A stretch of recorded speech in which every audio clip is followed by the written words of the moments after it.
Olá pessoal, estamos começando mais um podcast MB e o convidado de hoje é o Luciano. Ele é líder aqui na comunidade metodista de Brodowski. Mas antes da gente começar esse podcast, eu quero te apresentar nossas redes sociais. Nós estamos no Facebook como Comunidade Metodista de Brodowski, no Instagram como @igrejacmb e no YouTube nós temos dois canais também, que um é o Corte CMB e o outro é o Nostalgia CMB. Então, se você ainda não é inscrito no canal, tem a opção inscrever-se aí, deixa o seu like, vai estar nos ajudando. Luciano, seja bem-vindo ao podcast CMB. Muito obrigado. Obrigado pelo convite de estar aqui, a oportunidade de falar um pouco da minha história, falar um pouco da minha pessoa, também do ministério, da minha família. Começa falando quem que é a pessoa do Luciano. O Luciano é um jovem, assim, de 38 anos. Jovenzinho. Né? Um jovem de 38 anos, casado com a Keren Miguel, genro do Jefferson, pai da Sofia, do Gabriel, né? Ministério de dança, agora chegando no ministério de pastor. Mas tá casado há quanto tempo já? Casado há 10 anos. 10 anos já. Casado há 10 anos, 2 anos e meio de namoro e de paquera e oração, mais uns 3,5, 4 por aí. Pra quem não sabe, ele é o genro do pastor Jefferson, né? Um dos, né? É. Ó, começa falando um pouquinho da tua infância. Da onde você é? Você é natural de Brodowski? Não, né? Não. Você é de que cidade? Sou natural de Abaeté, Minas Gerais, né? Fica mais ou menos uns 500 quilômetros daqui. E lá eu vivi por 17 anos. Depois tive a oportunidade de vir para cá, para Brodowski. Como é que é essa cidade grande? Cidade não, pequena? É bem interiorzão mesmo. É do tamanho de Brodowski, mas como não tem nenhuma cidade grande igual Ribeirão por perto, ela paralisou no tempo. Então é bem interiorzão mesmo. Entendi. Por exemplo, Brodowski ainda tem aqui Ribeirão Preto, que ajudou a desenvolver. Lá não. Não. A cidade mais grande, assim, uma cidade mais desenvolvida mais perto, vai andar mais ou menos 250 quilômetros. É bem longe. Ou média de 150. E o que você fazia lá? Lá eu trabalhava numa oficina de funilaria, né? Até o tempo de eu vir para cá. Eu trabalhei por 5 anos também. Aliás, meu primeiro serviço foi vendendo picolé na rua, né? E depois eu passei para essa oficina de funilaria, acabamento de carro, onde eu aprendi a trabalhar nessa parte de acabamento em carro. O teu pai fazia o quê? Meu pai era agricultor. E a sua mãe? A minha mãe faxineira. Você tem outros irmãos ou não? Tenho sim. Hoje nós éramos em 4, né? Aí um pouco tempo atrás, agora na época da pandemia, eu perdi um, por causa de um acidente de cavalo, trouxe um tumor, né, na cabeça dele e ele veio a falecer. Mais velho, então, mais novo? Era o segundo. Minha irmã é a mais velha e depois agora tem um terceiro que mora em Belo Horizonte e tem eu. Eu sou o mais novo dos irmãos. Hoje cada um tá para... A minha irmã mora lá em Abaeté e meu irmão mora em Belo Horizonte, né? Uhum. E eu aqui em Brodowski. Os teus pais ainda estão lá? Não, meu pai eu perdi ele com 9 anos. A minha mãe ainda é viva ainda, né? Mas meu pai eu perdi ele com 9 anos por causa de vícios, né? E ele veio a falecer. Você falou que a tua mãe era do lar? Isso, faxineira. E como é que foi? Você perde o teu pai cedo. Vocês, irmãos, assim, que tem que ajudar a sustentar a casa? Aí que tá. Porque quando eu perdi meu pai, como eu tinha 9 anos, e minha irmã mais velha, ela já era casada, ela que cuidou de nós, né? Uhum. Porque minha mãe tinha que trabalhar e ela tinha que sustentar a casa. Então, minha irmã que veio a cuidar da gente, dos mais novos, né? E de lá para cá eu cresci mais com a minha irmã do que com a minha mãe, né? Porque minha mãe trabalhava o dia inteiro. Tipo, foi uma segunda mãe ali. Isso, com certeza, foi uma segunda mãe. Até hoje eu tenho ela como uma segunda mãe. E como é que você vem parar em Brodowski? Você fala que você saiu de lá com 17 anos. Saí de lá com 17 anos. Na verdade, meu irmão veio para cá primeiro, né? Esse que faleceu? Não, o que mora em Belo Horizonte. E como eu era muito novo quando ele veio, eu não pude vir, minha mãe não quis deixar. E só que teve uma oportunidade de eu estar vindo quando eu tinha 17 anos. Foi onde eu resolvi vir. Isso, a oportunidade, você fala por conta de trabalho, essas coisas tudo? Ou você tinha alguém aqui? Não, meu tio Paulo Davi, né? Ele é irmão da minha mãe. E foi mais... Paulo é o pai do Israel. O pai do Israel, do Davi, da Giovana. Ele é irmão da minha mãe. Uhum. Então, foi uma oportunidade, assim, como se fosse, dizendo, como podemos dizer, fugindo da aparência do mal, né? Porque como eu perdi meu pai muito cedo, então eu fui morando... A minha irmã ficou olhando a gente. Então, quando eu descobri o mundão, eu descobri bem de repente. Então, aconteceu algumas ocasiões assim que eu estava bem me afundando mesmo e eu decidi a sair fora disso e vi a oportunidade de estar vindo para Brodowski, né? Para ter uma vida diferente, ter umas companhias diferentes. Aí você chega aqui e já vem para a igreja ou não? Sim. Na verdade, eu cheguei aqui numa sexta-feira de janeiro de 2004. Cheguei numa sexta-feira, meu tio me trouxe no domingo, eu já me converti. Só que a palavra já foi ministrada na minha vida quando eu trabalhava nessa oficina, né? Eu vendia picolé e o pessoal, eu fui na oficina vender picolé e o cara perguntou se eu queria aprender uma profissão. E eu falei que eu queria, né? E ele fez as contas lá e falou assim, você pode ganhar muito mais do que você ganha vendendo picolé e, além disso, só que aprender uma profissão. Beleza? Fechei com ele e fui. E nisso, depois que eu estava lá, eu percebi que só eu não era cristão ali no meio daquela oficina. O pessoal tudo já conhecia a palavra. Todos eles eram, ainda né? Ainda tem contato com eles. Você lembra o nome deles? Sem o principal deles nós chamava ele de Dedéu, né? Mas o nome dele é Marinaldo. Hoje ele é pastor da Assembleia em Divinópolis, né? E nisso ele foi ministrando a palavra em mim. Várias vezes, assim, no meio do serviço, ele tirava eu do serviço para falar da palavra para mim, né? E eu nunca fui na igreja lá, né? Apesar dele me convidar, eu nunca fui. Mas fui aceitando a palavra. Ele foi ministrando, foi te preparando para você vir para Brodowski. Sim. Aí aconteceu uma situação assim na minha vida assim que eu vi a oportunidade de estar vindo para Brodowski, né? E foi onde eu vim para casa do meu tio e ele me convidou para vir. E quando eu vim, antes de eu vir, ele explicou para mim a oração de aceitar Jesus, né? E eu vim bem coração fechado mesmo, né?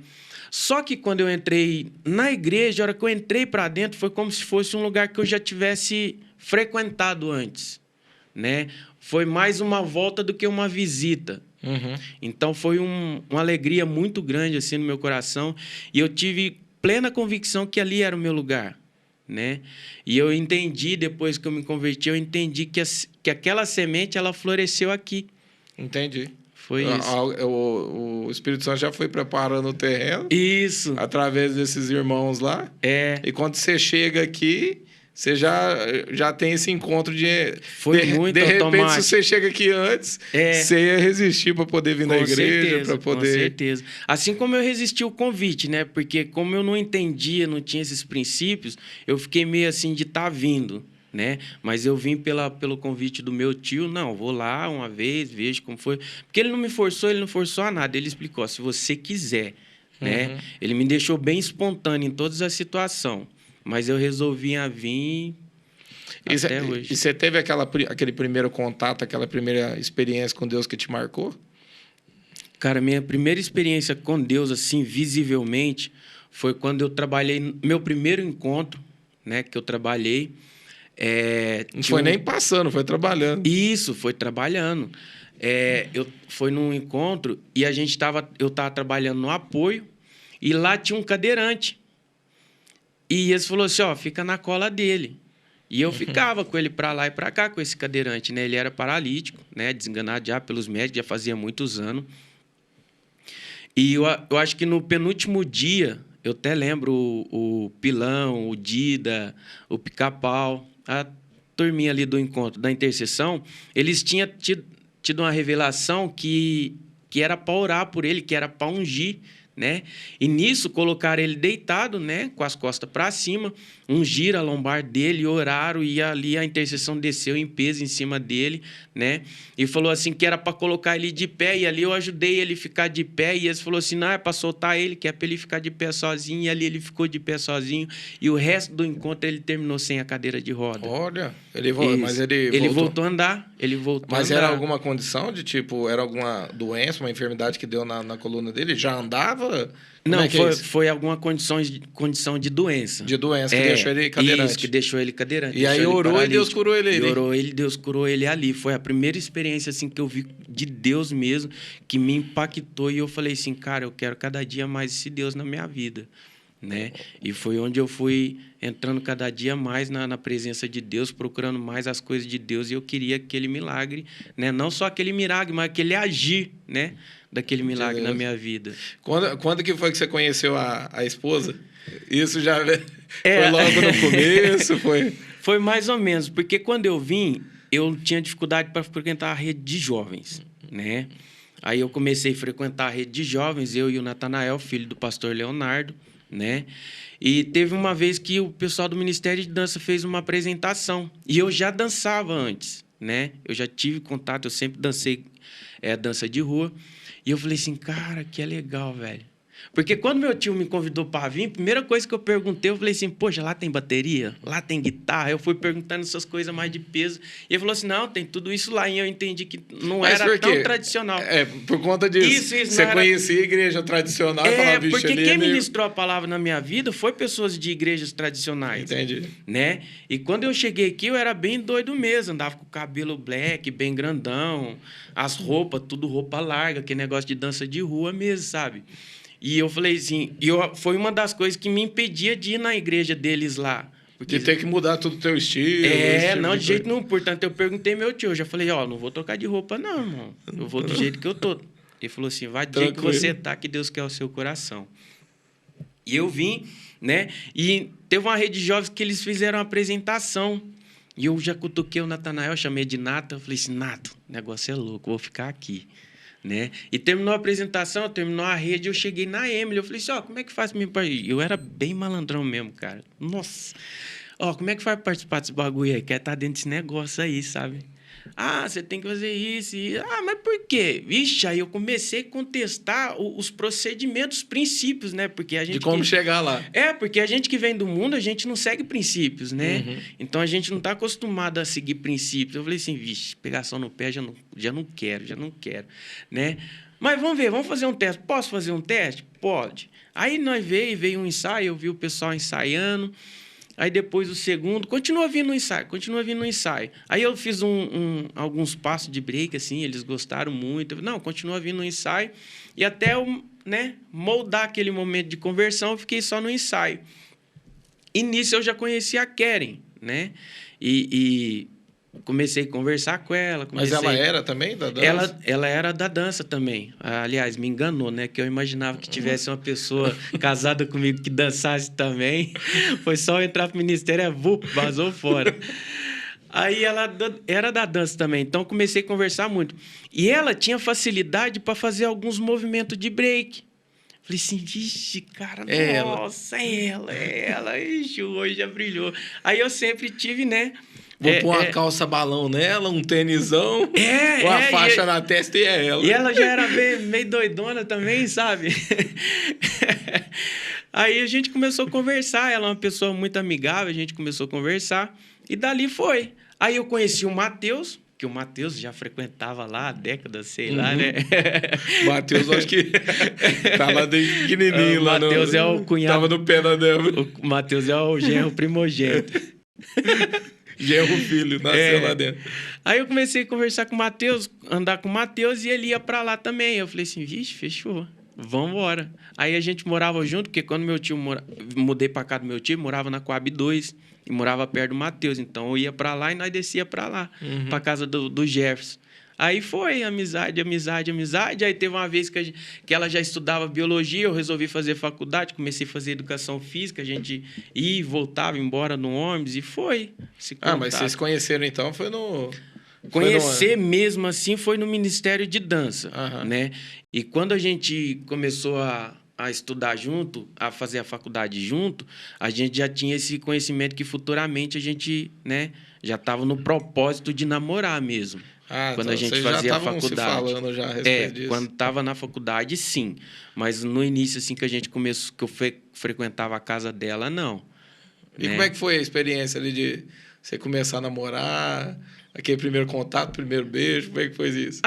Tipo assim, pra mim, não foi assim, né, como se diz, muito como se fosse um bicho de 7 cabeças, né, porque a gente vem do mundo, você sabe.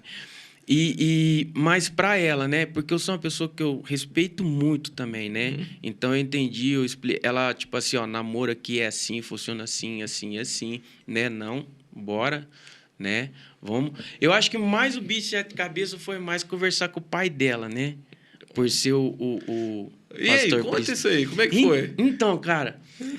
Você marcou um dia pra poder ir lá? Marquei, não, foi assim, ó. Falou, vou lá pedir a mão dela, vou pedir a mão dela. Quando eu comecei, assim, aquela conversa, assim, dentro do ministério, não sei, o pessoal mais velho aí da Rede Jovem vai saber, saiu uma conversa, assim, que para namorar a filha do pastor tinha que ter faculdade.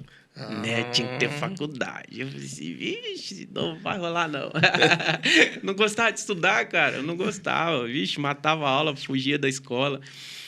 Então, só que quando eu comecei a fazer a faculdade, nós já estava na intenção de namorar, mas era só entre eu e ela, né? Ninguém sabia. Ninguém sabia. Nem as irmãs assim ficava. Não, Olha. ficou entre eu e ela. É. Não, tinha aquelas zoeirinhas, porque o pessoal já tava ligado, né, velho? Ficava olhando assim, só andava junto.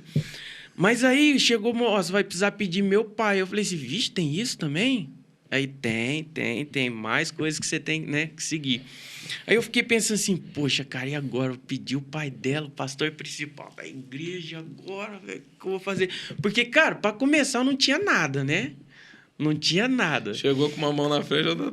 Para não falar que eu não tinha nada, eu tinha uma bicicletinha, que passou um tempo, eu fui atropelado nela, o cara me amassou ela inteirinha. Quebrou o único bem que você tinha. Quebrou o único bem que eu tinha. Morava com o Osmar. Com o pastor Osmar, né? Que hoje eu considero paizão também, vô dos meus filhos. Aí os caras fechou em cima, ficou me zoando que eu não ia dar conta. Aí eu falei assim, ó, vou conversar com ele, vou marcar com ele. Aí eu falei assim, ô, pastor, eu posso conversar com você? Eu precisava conversar com você e posso ir lá na tua casa, não sei o quê. Não. E ele é bem prático, né? Não. Espero que o acabar aqui na conversa. Eu disse, moiou, cara, eu não estava preparado para isso. Mas ele já sabia, desconfiava? Já estava tendo algum bochicho já. Desconfiava, porque depois, bem depois, o Osmar me contou que o Gesto tinha chegado nele. Ele falou assim, Osmar, ó, eu acho que o Luciano tá querendo namorar a Keren. O Osmar preparou o terreno. Eu acho que o Luciano tá querendo namorar a Keren. O que você acha? Então, para mim, eu achei que foi uma coisa muito fácil, mas você sabe, é macaco velho, cara. Não, depois do culto nós conversa. Eu falei assim, moiou, porque eu não estava preparado para esse momento, né? Aí acabou o culto, ô pastor, vamos conversar, vamos? Não, senta aqui que nós vamos conversar. Eu gaguejei, velho, Eu falei assim, ó, o negócio é que eu quero namorar tua filha, quero saber se você deixa. Né? Que jeitão bem mineiro mesmo, porque quando eu cheguei aqui, eu falava bem devagar, cara, bem devagar. Aí ele falou assim, pode? Desse jeito? Não, pode. Eu olhei pra ele e falei assim, mas e aí, só isso? Ué, você já sabe o que tem que fazer, o que não tem que fazer, eu sei disso. Ele falou pra mim, né? Falei assim, beleza, então. Só que a hora que eu fui conversar com ele, filho, aquela rodinha da Rede de Jovem já ficou tudo filmando. Filmando assim, né? Ficou só olhando, né? Porque eu fui o primeiro, cara. Fui o primeiro a você foi o primeiro. Fui o primeiro. Foi o primeiro O Matheus só estava infiltrado. A missão kamikaze, né? O Matheus só estava infiltrado. Só estava infiltrado. Eu fui o primeiro a ter a missão de piloto kamikaze. E foi muito prático, né? Aí eu lembro que depois a Janete, né? Ficou meio assim, né? Porque não chamou ela para estar junto, né? Não, mas de boa mesmo. Mas ela queria estar junto ali para estar participando da conversa, né? E teve aquela... Você lembra da primeira vez que você foi, assim, tipo, para comer em família, sentar numa mesa, assim, ficar com eles? Eu lembro, cara. Foi num dia que teve feijoada. Isso aí eu não esqueço de jeito nenhum. Foi um dia que teve feijoada. E mineiro, cara, nós costumamos ter um termo assim que só não põe a tábua do chiqueiro na feijoada, né? O resto do porco põe, né? Aí ela falou assim, vai ter feijoada lá. Eu falei assim, nossa, eu tô descendo, né? E fui. Primeira vez. Primeira vez, assim, né? Aquele almoço de domingo com todo mundo, né? Mas eu já conhecia todo mundo, mas comer mesmo, assim, sentar na mesa e comer foi o dia dessa feijoada. Nossa... Rapaz do céu, eu fui. Aí eu cheguei, acabou de fazer e eu fui pra almoçar, né? E eu tô lá mexendo assim na panela de feijão, assim, olhando, só tinha calabresa e bacon. Será que vai demorar pra ela trazer o Será resto? que vai demorar pra Será trazer que a essa feijoada já tá né, pronta? velho? Bicho, a Janete vai vir, isso Nossa. agora vai... Aí a primeira vez, né? Aí vinha um, punha, vinha outro, punha. E eu enrolando lá na beirada do fogão, né? Aí a Karen chegou, eu falei assim, amor, esse feijão aqui é pra quem não gosta de feijoada. Ela falou assim, não, por quê? Eu falei, cadê a feijoada? Ela falou assim, não, essa aí que é a nossa feijoada. O povo aqui... Eu falei assim, nossa, cara, você tá de brincadeira. Sabe de nada, Você fez eu deixar de almoçar lá na Cida, lá no Osmar, pra vir comer feijão gordo, velho. E como é que foi sentar com a família assim e encarar a família de frente? Tá ali no meio. Não. Você era o único ali desconhecido ali que tava ali. Isso. Não foi tão difícil porque eu já frequentava lá, né? Mas assim, foi uma. Tá. Eu já frequentava. Mas uma coisa assim que eu vi, assim, que eu aprendi muito, questão de família foi com eles, né? Questão de sentar na mesa, de estar todo mundo junto ali, de fazer questão, né? Da hora do almoço, estar todo mundo sentado. Porque na minha família, assim, é um pessoal bem bagunceiro, assim. O mineiro, ele não tem esse hábito, assim, né? De sentar na mesa. Sentar na mesa. Não, ele se reúne, mas o mineiro é assim, agacha um num canto ali, o outro come em pé com o prato na mão. Eu falo assim que quando eu casei, para mim também foi... Acho que as primeiras vezes que eu fui sentar numa mesa para comer foi na casa da minha sogra, né? Uhum. Você sentar e conversar, o sogro tá ali junto, ter aquela coisa de sentar, para mim também era do mesmo jeito. Porque na minha casa, eu não lembro, eu acho que tinha mesa, mas era só para enfeitar mesmo, para ter aquelas frutas de plástico, aquelas coisas, né?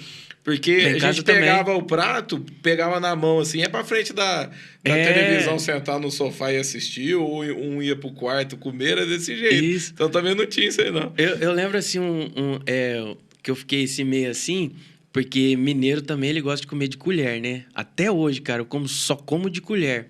Então, você chega na mesa, que é um monte de gente diferente, tudo pegando garfo e faca. Eu falei assim, nossa, velho... E eu fiquei meio assim de pegar colher, sabe?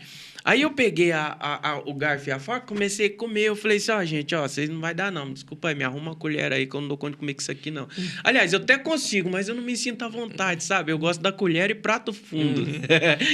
Mineiro eu falo assim, colher e prato de beirada. Então, eu te perguntei, porque eu falei assim, eu achei que você era a tua primeira experiência ali, mas você já estava indo lá, entendeu? Porque tinha também aquela galera ali que era de dentro da casa. Já tinha ali, né? Porque os jovens eram muito de frequentar a casa do pastor, né? E eu ia meio camuflado ali, né? Eu ia com os outros jovens, mas, tipo assim, não era só para assistir um filme, né? Não era só para... tô indo na casa do pastor. Eu tava indo pra, né, ficar mais amigo da Karen, conhecer mais, ficar mais perto, ficar mais perto. Ô, Lu, você falou da questão da tua família. Quando você veio de lá, a tua família não era evangélica? Não, alguns são. E como é que foi a experiência deles saberem que, tipo, você tinha se convertido aí? Você teve alguma resistência da parte deles ou foi tranquilo? Não tive. Eu não tive, mas assim, porque a minha falecida avó, ela era da congregação, né? Então, foi assim, uma senhora de muito exemplo, de muita referência para todo mundo, né? Que esse momento de oração dela, ela não abria mão, cara. Uhum. Ela não abria mão, independente de ser Natal, Ano Novo, né? Então, por ela ser ali a principal da família ali, os outros que veio convertendo já... Opa, peraí, então tem que respeitar. Eles costumavam falar a religião da mãe, é a mesma religião da mãe, não sei o quê. Mas nós hoje, os netos ali, os filhos ali dos filhos, é uma geração que eu creio muito que é fruto da minha falecida avó. Que orava ali. Que orava ali. E hoje, assim, tem dos meus irmãos só eu e mais um que é convertido. Né? Eu fui o primeiro a me converter, dos filhos da minha mãe, mas eles não têm resistência por causa disso, né? Pela minha avó mesmo. Respeitava muito. Você falou a respeito da dança que te atraiu. Hoje, o que te atrai mesmo é a dança, é o Ministério da Dança? Tipo assim, é e não é, como se diz. Eu cresci na dança, eu cresci, né, vendo o pessoal ali como eu cresci em Minas Gerais, o pessoal dançando, participando de um negócio de dança, né? E depois que eu me converti, eu entendi que aquilo, né, apesar de ser um dom, também foi uma ferramenta que Deus já colocou na minha vida, né? E de uns tempos para cá, como eu comecei a entrar mais na presença de Deus, não que eu não entrava, mas quando Deus tem um propósito para a sua vida, ele começa a, né, criar situações, né, à sua volta, que quando você percebe, você entende que Deus está querendo um outro trajeto, um outro caminho para você, né? E eu entendi que a dança praticamente foi mais uma porta de entrada do que eu poderia ser para Deus, no que eu poderia fazer para Deus. Deus soube como te atrair e te usar nessa ferramenta aí para evangelizar pessoas. Isso. Eu queria entrar um pouquinho a respeito da dança para as pessoas entenderem, né? As pessoas sempre me perguntam... Eu lembro que tem pessoas assim que chegam tanto os antigos, assim, os mais antigos, né? Quanto pessoas que... Hoje é mais tranquilo, né? Porque hoje, por exemplo, você entra no YouTube, você vê o pessoal... numa igreja dançando, mostra, hoje filma tudo. Mas eu lembro que o pessoal mais antigo, os jovens que entravam na igreja, eu tive amigo que eu trouxe, né? Mas que não permaneceu. E eles perguntavam para mim, o que é aquilo lá que fica dançando lá em cima, né? E as pessoas não conseguem entender a questão da dança como uma adoração. Explica um pouco sobre os movimentos da dança. Existe a expressão do corpo, sim. Uma adoração, o que você pode passar para a gente entender? A dança, ela, principalmente o homem na dança, né, é uma das coisas que a gente tem tendo muito bloqueio, né, porque questão do homem na dança, ele representa a autoridade na dança. O homem, ele é autoridade na dança, ele representa a autoridade. E a dança também é guerra, né? Você precisa conhecer, entender o mundo espiritual, aonde você está entrando, aonde você está pisando. E cada cor ali dos panos, ela tem um significado, né? Portanto, quando está tocando o louvor, a gente vai de acordo com o que o louvor está falando, com que o louvor ali. Porque como se os dois estivessem andando juntos ali. Isso, porque ali a guerra, tanto a guerra quanto a ministração tem que ser dos dois, né? Então a gente tem que ter um conhecimento assim do mundo espiritual, onde a gente está pisando. E o homem, ele é uma figura de autoridade na dança, né? E a gente teve assim muito bloqueio na época, que questão de dança. Antes era só mulher, né? Porque a mulher, ela, né, é mais aceitável no ministério de dança, né? E quando o pessoal vê um homem na dança, eles já pensam, vai dançar aquele jeito afeminado, não sei o quê. E não, cara, quando a gente começa a fazer os movimentos, assim, alguns movimentos de dança de rua, o pessoal vê, porque a gente precisa mostrar autoridade, a gente precisa dançar como é no mundo espiritual, o que a gente representa, né, que a gente representa a autoridade ali, o início da guerra espiritual. Então, cada pano daquele lá tem um significado.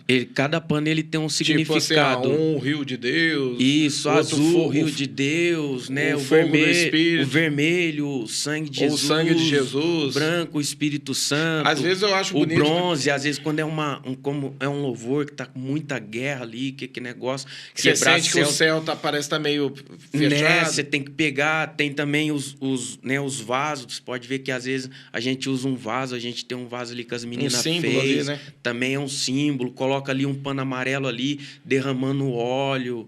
Porque a dança, ela tem que andar com louvor. Eu falo assim que eu acho bonito, porque às vezes eu vejo o pessoal da dança, eles saem do seu lugar e começa a passar sobre a igreja com aquele pano. Isso. Às vezes é o pano vermelho, às vezes é aquele pano branco, também representando o rio, o mover de Deus ali. Porque a dança, no louvor, cara, ela tem uma diferença entre você apresentar e ministrar, né? Quando você apresenta, você vai fazer uma apresentação, tá certo, você fica só ali no púlpito, naquele canto ali, você faz a apresentação. Mas quando você vai ministrar, você pode ver que às vezes também sai uma pessoa, às vezes fica outro, vai alternando o lugar, porque a ministração é isso. É igual quando chama para frente ali, que os pastores vão impor a mão. Assim também é a dança, né? A dança, o movimento é como se estivesse impondo as mãos. Entendi, ministrando mesmo. Isso, sobre as ministrando mesmo, é ministrando mesmo. E a pessoa tem que ter essa expressão corporal para que a ministração seja de acordo com o que está acontecendo no eu acho assim, um pouco, para ser prático, um pouco para as pessoas entenderem que tá em casa nos assistindo, a questão é que a mesma coisa quando uma pessoa ela se levanta na cadeira e aí ela levanta a sua mão para cima, ou ela faz a forma de receber, né? Isso. Ou ela a devoção, ou ela se ajoelha. A Bíblia fala sobre ajoelhar, sobre levantar suas mãos, que são expressão de adoração, de reverência a Deus. A mesma coisa a gente leva para a dança, né? Isso. A única coisa que, tipo, ali, quando você está exaltando a Deus, levantando a sua mão, fazendo sinal de receber, que é uma expressão de adoração do corpo, né? Porque as pessoas usam muito aquele argumento, tipo, às vezes a gente vê a pessoa muito travada, aí você fala para ela, você vira para ela e fala, mas você não levantou a mão. Ela fala, Deus conhece o coração. Mas eu falo assim que tudo é atitude, né? Ontem até eu dei uma palavra sobre atitude, eu falei sobre o perdão. Eu falei assim, o perdão é uma atitude. Eu perdoo porque eu sou inteligente. A Bíblia fala que se eu não perdoar, eu posso atrair maldição para minha vida.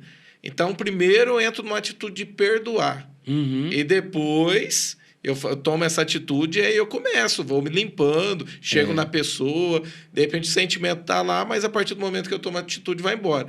A mesma coisa é a expressão da adoração, né? Porque é uma atitude. Isso.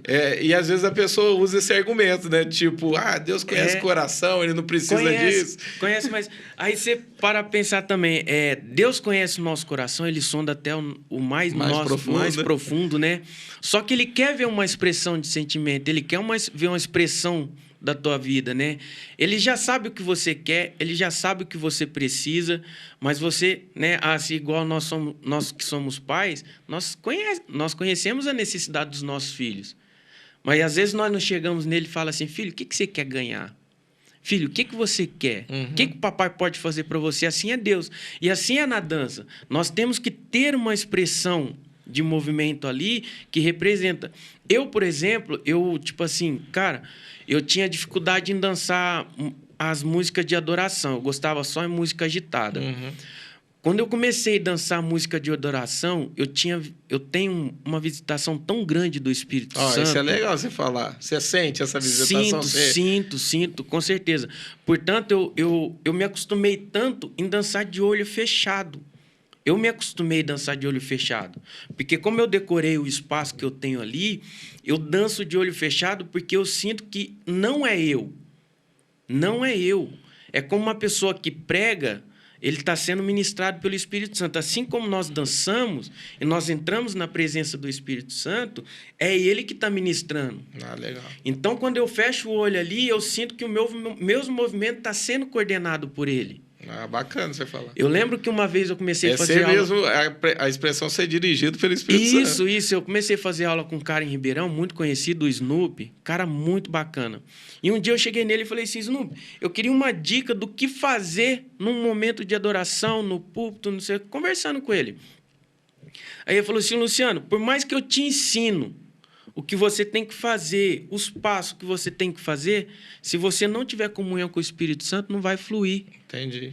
Cara, e aquilo me vira impactou. só, tipo, uma dança, tipo... Isso, é a mesma que coisa... Que você ensaia e... É a mesma coisa da teologia. A teologia sem o Espírito Santo, do que vale o conhecimento? Não, e é a mesma coisa para o pregador. O pregador, ele pode encenar uma pregação ou copiar uma pregação, ou ele pode, naquele momento, deixar o Espírito Santo conduzir e levar ele para vários braços ali, né, da palavra. Com né? certeza. Porque às vezes a gente está com uma coisa ali que a gente... E de repente você está pregando, o Espírito Santo te leva para outro caminho e você deixa fluir e as coisas começam a acontecer. É a mesma coisa. E, portanto, a gente já tem testemunhos de pessoas que chegam até nós e falam que algumas vezes, algum momento que a gente estava dançando, a pessoa sentiu isso, a pessoa viu aquilo. Então, para você ver que é realmente um mover do Espírito Santo, que é a ministração, né? Que também é uma ministração, né? Então, por isso que a gente precisa estar em comunhão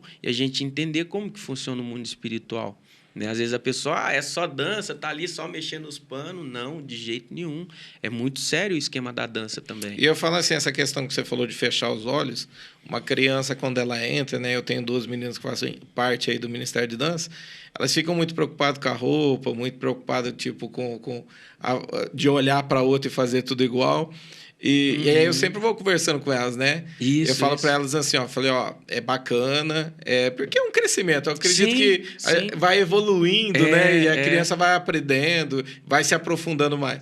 Eu falei assim, ó, e eu sempre alerto elas, falo, ó, mas na hora que vocês estiverem ali, que vocês tiverem que fazer um espontâneo, vocês ali, faça para Deus.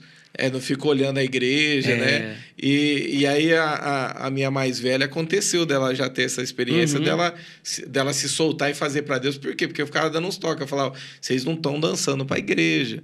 Vocês estão dançando para Deus. E quando vocês dançam para Deus, vocês ministram na igreja, Com né? certeza. E aí ela vai aprendendo. Eu falo assim que eu acho que são experiências, né? Conforme no nosso crescimento, você vai tendo isso naturalmente, né? O Espírito Santo ele vai te levando e te fazendo ter experiências. Eu mesmo, isso vai fluindo. As experiências também, você falou verdade, legal. Porque eu mesmo, quando eu entrei no Ministério de Dança, eu não dançava os momentos de adoração. Eu só dançava ali os momentos de júbilo, né? Por ter vindo da dança de rua, né? Então, quando eu comecei a dançar as partes de adoração, porque eu combinei com a Emily, eu só danço as de festa, que não sei o quê. Não. E vai entrando devagar, entra um pouco, sai, beleza. Mas... Cara, E ela só te pescando. Vai. Cevando, né? Igual peixe, né? Não, pode ser. E eu entrei de uma tal forma, assim, nos momentos de adoração, que hoje eu prefiro... Se o louvor entra num sistema, assim, de espontâneo, cara, pode dançar 10 horas ali direto, que eu fico às 10 horas dançando ali o espontâneo, só adoração. Porque eu prefiro muito mais hoje um momento de adoração. Não que o júbilo seja ruim, né? Mas isso aí eu estou falando uma coisa particular minha, né? Eu vou fluir muito mais. E eu, às vezes, dependendo... Tem gente que não gosta de dançar sozinho. Eu já prefiro dançar sozinho, eu não ligo, né? Coisa que eu importava muito quando eu comecei a dançar na igreja. Eu ainda dançava junto com todo mundo e lá atrás, né? Hoje cara, se falar, não, vai dançar só você, vixe, demorou, não tem problema. Eu acho legal na hora que você falou sobre as danças, né? É a mesma coisa, por exemplo, quando você vai evangelizar, né? Você vai evangelizar e você olha, o rapaz gosta de rap, você usa um rap evangélico. Aí aquilo atrai a pessoa. Aí, de repente, o outro é um sertanejo evangélico. Mas, no final das contas, quando a pessoa tem mesmo aquela experiência com Deus, ela está na adoração e aquilo ali foi só um artifício para atrair a pessoa, né? Assim como foi comigo, uma ferramenta, né? Porque quando o Ministério de Dança apresentou aí que nossa, é aqui que eu quero ficar, foi tipo um batidão, um negócio bem doido mesmo. E aí que entra a importância, né? Porque, tipo, eu cheguei a ganhar um rapaz uma vez... Através ele não era de usar roupa né, essas roupas para rap, essas coisas, nada, mas ele gostava. E quando eu comecei a colocar, ele se atraiu para isso. E depois, no final das contas, ele era até do louvor, mas foi uma ferramenta que Deus trouxe ele. E às vezes as pessoas ficam criticando, né? O jeito da dança. Não, teve uma vez, deu um BO, velho. Tinha um pastor aí na igreja aí, hoje não tá mais aí, bem tradicionalzão. E a igreja ainda era só aquela parte da frente lá, né? Virada ali. Aí não tinha sala de dança, não tinha nada. Aí eu cheguei mais cedo e coloquei... tipo assim, usava o som da igreja também. Cara, aí eu cheguei e coloquei um Apocalipse 16, né? Do pregador Lu. Estralei o negócio, velho. Não sei o quê. Aí esse pastor entrou, a hora que ele entrou, ele falou assim, oi. Saiu. E eu continuei. Aí ele voltou. Irmão, dá certo essa música do mundo aí dentro, não. Eu ia te falar, mas depois mudei de ideia, mas eu resolvi, eu voltei. Não é música do mundo, não, isso aí é assim. É assim. Por conta do ritmo. Isso, né? Ixi, aí deu B.O., porque aí foi no Osmar, e eu já morava com o Osmar. Aí ele foi no Osmar, reclamou pro Osmar que eu estava escandalizando, que estava colocando música do mundo na igreja, usando o som da igreja para pôr música do mundo. Vixe, deu conversa aí, velho. Aí o Osmar veio conversar comigo, falei assim, não, Osmar, que a música eu tava pondo aqui, e eu mostrei para ele, e falou assim, não, então esquece, deixa para lá. Assim, você teve experiências assim sobrenaturais que te marcaram? Cara... Ou vem tendo experiências, né? Não, eu tenho assim, mas eu não... Como eu posso te falar? Eu não vi eu passando pela experiência, porque eu vou explicar aqui, vocês vão entender. Eu entendi o propósito de vida, eu entendi o propósito de Deus para a minha vida, assim, quando eu nasci. A minha mãe conversando comigo, né? Porque minha mãe, quando ela ficou grávida de mim, ela teve anemia, e isso passou para mim. Na gestação. E eu acabei nascendo prematuro de 7 meses. Né? E eu tive que ficar internado no hospital até completar os 9, só que essa anemia, ela agravou, né? E todas as situações ali se envolvendo ali, a minha mãe fala que eu fiquei muito ruim.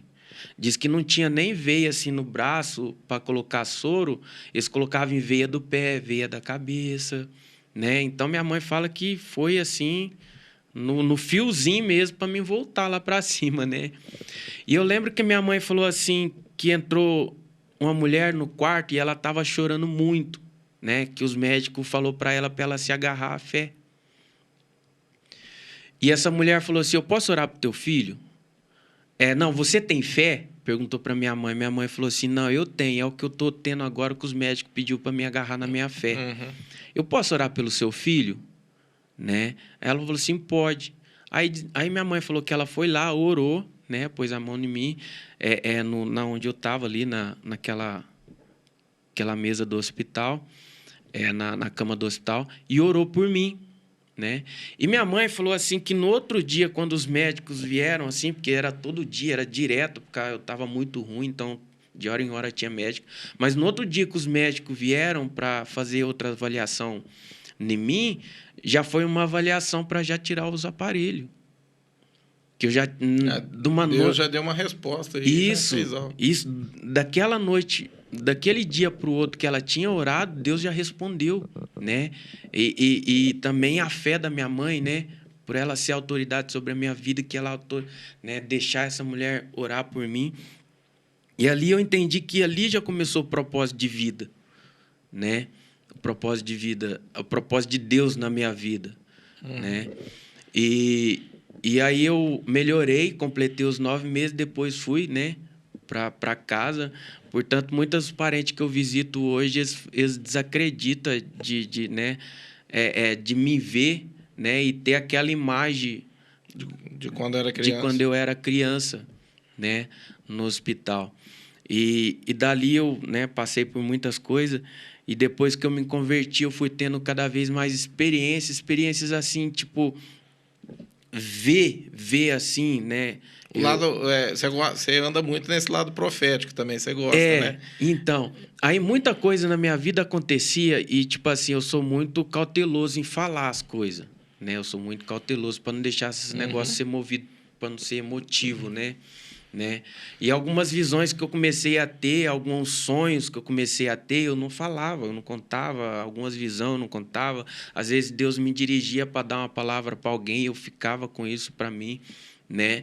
E eu fui guardando muito isso e o negócio foi insistindo e as coisas foi aumentando cada vez mais, porque eu fui me entrando mais na presença de Deus, né?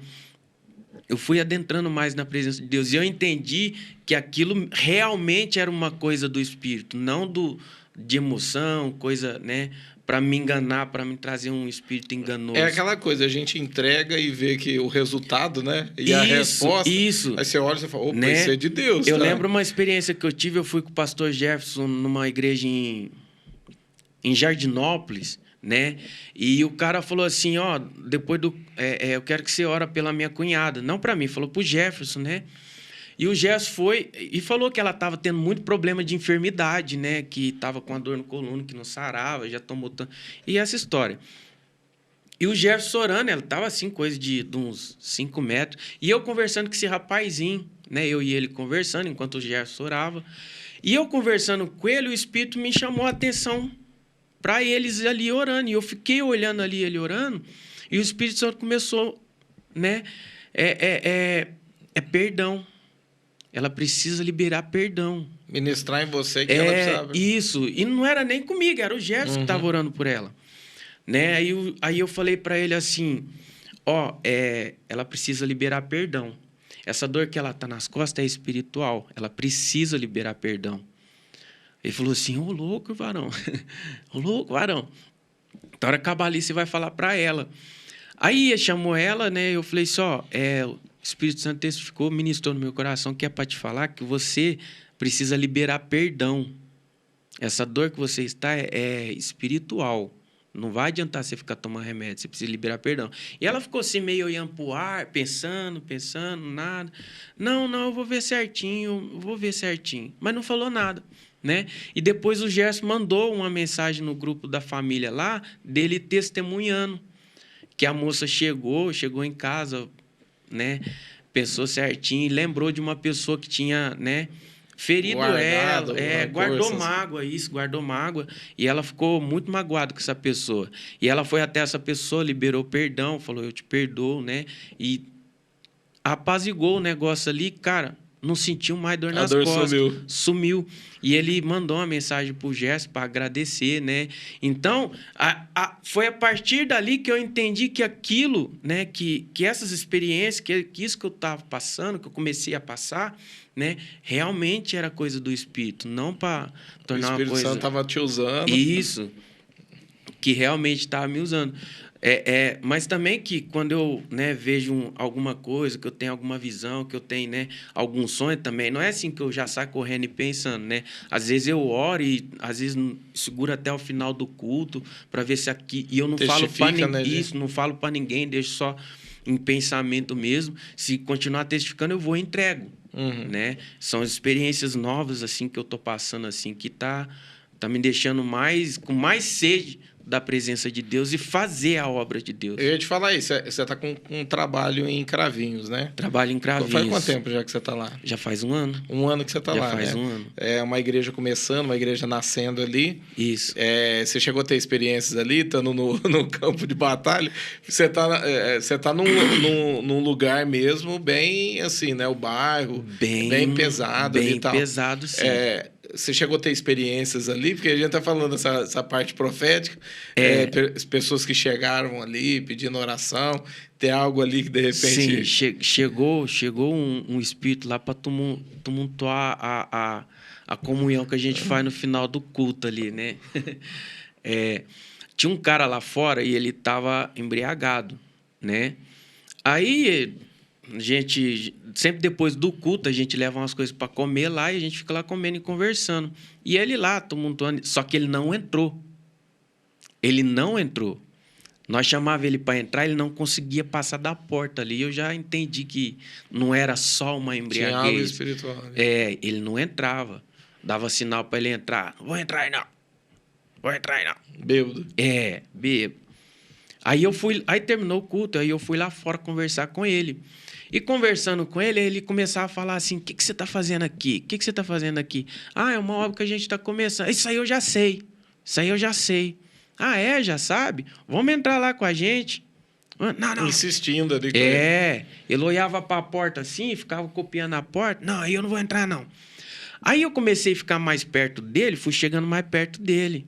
Por que você está chegando perto de mim? Não, tô conversando com você, moço. Bem armado mesmo. Né? E eu conversando com ele, eu percebi que a hora que eu olhei bem no olho dele, não estava com esse olho. Você não via uma definição entre, né, pupila e essa parte branca do olho dele. O olho dele estava inteirinho fosco. Então, aí eu entendi que ali era uma guerra. Que ali já foi Tava sendo travado algo ali. E todas as vezes que ele começava a conversar, enquanto ele estava conversando, eu ficava orando em línguas. Todo o tempo que ele estava conversando... Você perguntava, ele começava a falar, você ficava orando em línguas. A hora que ele começava a falar, eu já começava a orar em línguas. E a hora que eu ia levar a mão nele, ele já falava, não é pôr a mão em mim, não. Cara, vão lá dentro, nós oramos por você. Não quero oração, não. quero oração não, né? E ali foi travado porque eu entendi que foi uma guerra, porque eu entendi, porque tudo que eu falava, às vezes ele já retrucava, eu já sei. Vocês estão aí, né? Vocês estão aí. E essas ideias, né? Aí ele pegou e falou assim, eu lembro de uma coisa que ele falou assim, eu venho aqui sempre. Eu venho aqui sempre, ele falou. Eu falei assim, você vem aqui sempre? Aí eu falei, por que você não entra? Né? Por que você não entra? Não, eu não vou entrar, não. Eu não vou entrar, não. E foi aquilo, ele ficou muito agressivo, né? E eu querendo orar por ele, ele não deixava, ele pegou e saiu, foi embora. Foi uma experiência assim que eu entendi que Nem entrou, que eu entendi que foi o inimigo ali. Às vezes a pessoa, de repente, foi até para afrontar, né? Mas saber se não era alguém que mexia com alguma coisa, né? Isso, porque ali é um lugar assim muito... Eu cheguei lá, eu sei que é bem pesado. O tempo ali fecha, cara. O tempo ali, espiritualmente ali, a gente que chega ali, a gente já sabe que é um Você tá num ambiente onde o bairro ali em si, né?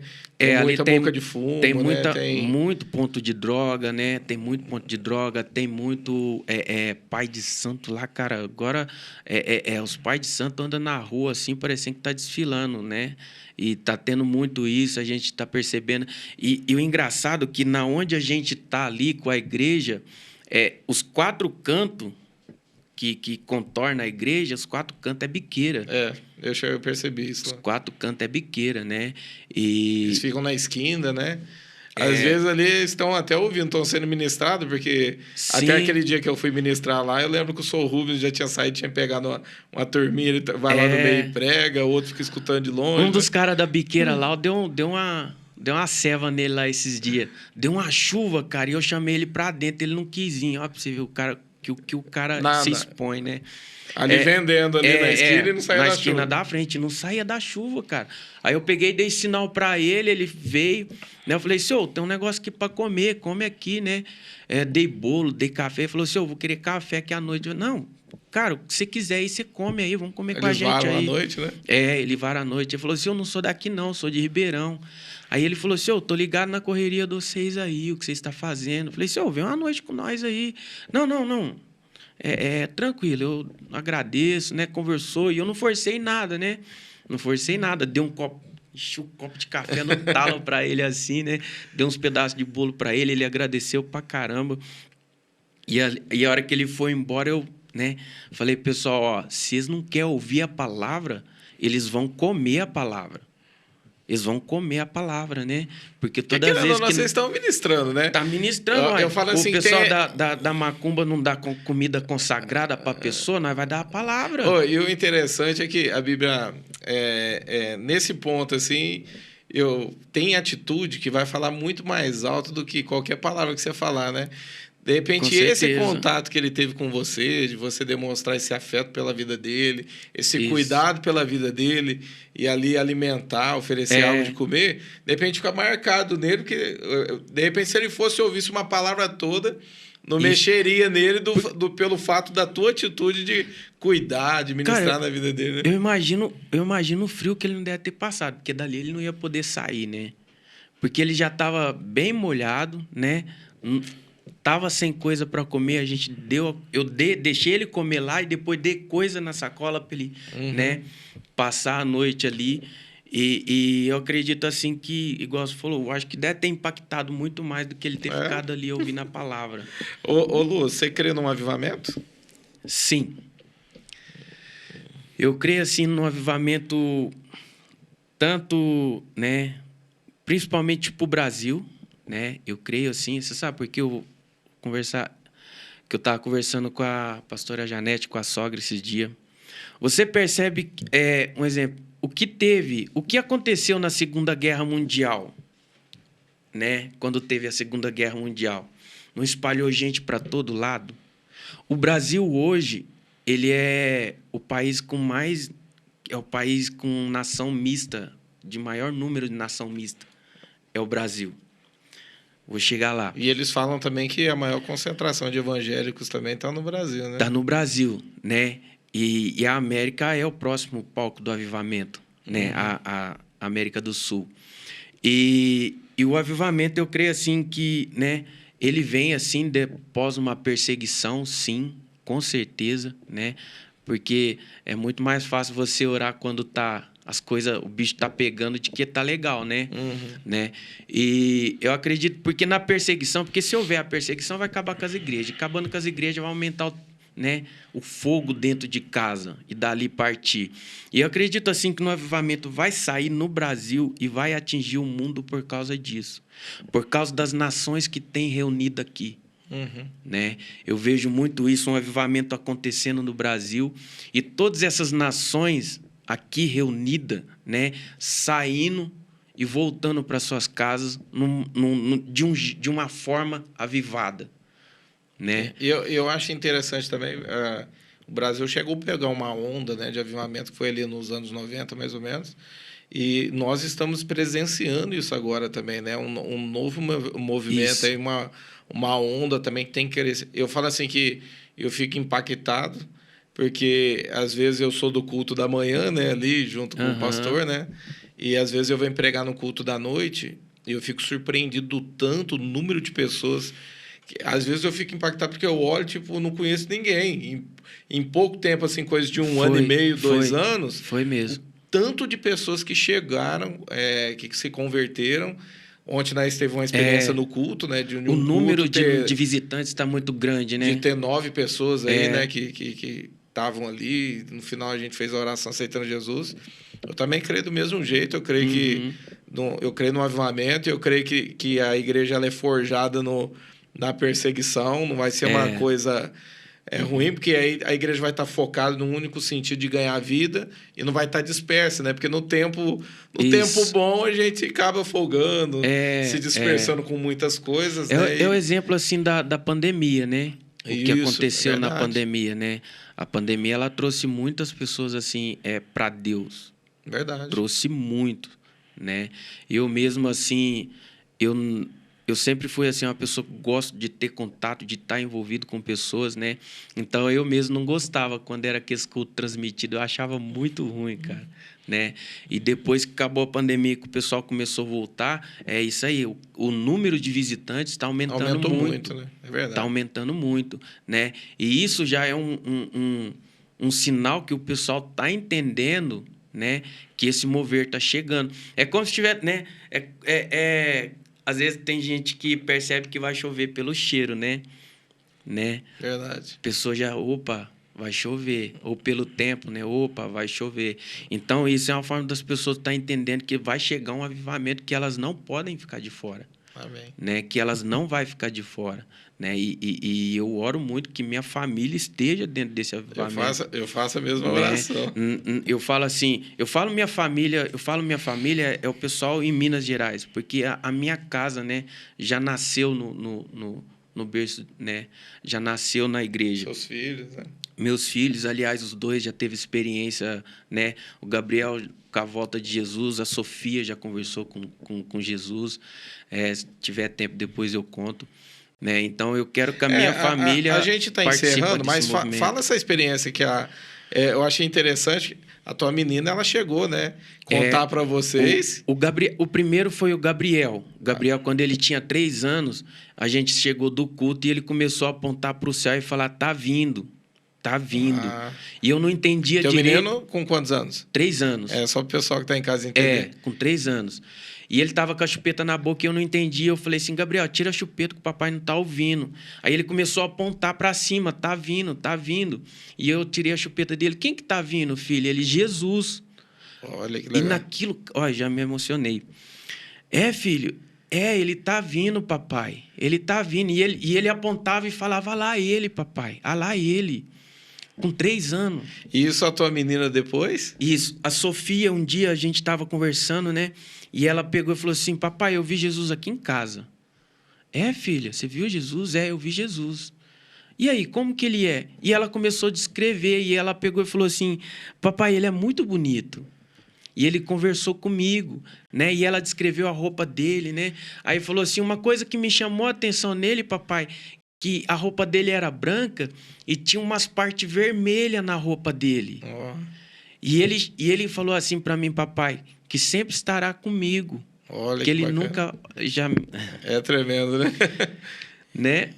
E depois, e ela conversou com Jesus 2 vezes, porque na escolinha que a igreja tem, no retiro, não fez o retiro dos kids ali, ela estava também no momento de louvor que eles pediu para as crianças ajoelhar e orar. Ela falou que Jesus veio e conversou com ela de novo, né? Jesus conversou com ela de novo, e nessa parte ele estava de dourado. Olha só. Né? E aí ainda deu uma né? E liberou uma palavra sobre a vida dela, e ela falou para a gente, falou assim que isso, Jesus falando para ela, que a nossa família ia ser uma família muito próspera. E que ali, vendo Jesus mostrou para ela, nós ajudando o pessoal de rua, né? Ajudando o pessoal de rua, né? E que a gente ia ter muito dinheiro e Deus ia dar essas condições para a gente. E ele estava de dourado nessa segunda visitação com ela. E eu lembro que na primeira, eu contei lá para o Gerson, postei em alguns grupos, e o pessoal, ô Sofia, e Jesus, como que é? E começou a jogar essa ideia para ela que a Igreja Católica passa, né? De aquele Jesus, cabelo grande, olho bonito ali, azul, né? Aí ela... E Jesus, o cabelo de Jesus é bonito, cabelo grandão, né? Lá nas costas, não. Jesus não tem o cabelo grande. Jesus tem o cabelo igual eu, que é enroladinho. Jesus tem o cabelo igual eu, só que é curto, né? Ah, mas ele é loiro, Sofia. Não, Jesus não é loiro, tia. Jesus não é loiro, né? E descreveu. E tem uma história, eu não sei qual que uma menina também teve uma experiência com Jesus e levaram ela num desenhista, né? Não, eu acho que ela mesma pintou. Ela mesma pintou? Quadro, eu não sei, né? Aí deixou ela brincar lá, pegou e acharam essa foto. Aí falou assim, aqui, Sofia, aqui, ó, que a tia achou, quem que é esse? E ela começou, é Jesus. Olha aí que massa. Olha, não, e tem um filme que, se eu não me engano, de um menininho também, que ele tem uma experiência, e ele morre, né, e depois ele volta, e tem um filme que é baseado em fatos reais, e no final mostra essa menina também com esse quadro, e aí ela enxerga, assim, na televisão, ele enxerga, né, tá tendo esse documentário ali, mostrando essa menina e falando, ele vira e fala assim, ele aponta o dedo e fala assim, é Jesus. E ela pegou e apontou, é Jesus, eu conversei com ele. Esse quadro até é muito famoso. Só pra gente encerrar, eu falo assim, eu tive a minha filha também, ela teve uma experiência, né, que ela fala assim que num sonho ele veio e ele chamou ela e tinha uma escadaria muito grande. Olha aí. E ela falou assim... que ele pegou com ela e subiu nessa escada, e ela fala assim que ela viu todo o céu, e ela fala assim, as ruas era de ouro, os portões assim. Nossa, e ela vai narrando forte, tudo, forte. E ela vai contando, ela fala assim, papai, eu olhava para baixo, eu vi a terra, e eu vi as coisas assim e tal. E ela conta também que ela teve, eu falei assim, as crianças tendo experiências aí. É forte, cara. Eu fiquei, nossa, e eu com todo esse tempo de conversão, não tive a experiência que ela teve. Mas eu creio que questão de ter um coração puro, não, né, e eu cara? creio também que as crianças são o futuro do avivamento. Isso. Eu creio num avivamento muito forte através das crianças, né? Algo muito forte que está vindo. Só para nós passar, queria te agradecer, a do tempo está estourando, pela tua presença, pelo teu testemunho. Amém. Você poder aqui tá ministrando, falando da tua vida. Acho que foi muito... a parte da dança para o pessoal entender que foi importante entrar nesse ponto. Mas eu queria que você virasse para essa câmera aqui, deixa uma mensagem bem pequenininha para quem está em casa, dentro de tudo que a gente falou aqui. Olha para lá e deixa uma mensagem para quem está em casa. A mensagem que eu posso deixar é que não resista a Deus. Não resista a Deus, né? Ao que Deus pode fazer na sua vida, o que Deus é na sua vida. Eu entendi que tudo que somos e temos é dele, né? E que a tua família é dele, tudo que você tem é dele, porque ele é o criador de tudo. E principalmente o teu coração. Ele sonda o teu coração, mas ele quer uma espontaneidade ele quer uma que você seja espontâneo, que você, né, aceite que ele mude a sua vida, né? Eu aceitei isso e é só bênção. E eu descrever a minha vida com Jesus E sem Jesus é totalmente sobrenatural, né? A minha vida com Cristo, aliás, até o pessoal que eu conheço, assim, que a gente convive junto, eles falam que eu até fiquei mais bonito, que é um brilho diferente, e esse brilho é o Espírito Santo, né? Que habita dentro de nós. Amém. E é o mesmo que quer habitar dentro de você, ele quer fazer a mudança drástica na sua vida. Amém? Obrigado, Luciano, mais uma vez. Opa, eu que agradeço pela oportunidade, que foi muito difícil estar aqui, estar falando, ter câmera olhando para mim é difícil, porque para quem dança é diferente. Você dança, você não precisa de olhar olho no olho, né? Mas glória a Deus. Mas foi produtivo. Foi produtivo, com certeza. Ô, pessoal, muito obrigado para você que ficou até agora. É muito importante você deixar o teu like no vídeo, compartilha esse podcast com o máximo de pessoas aí que você conseguir. Se você ainda não é inscrito no canal, vou te deixar mais uma vez o convite aí. Tem uma opção em inscrever-se. E que Deus abençoe tua vida. E fique na paz do nosso Senhor Jesus Cristo. E até a próxima, em nome de Jesus. Amém.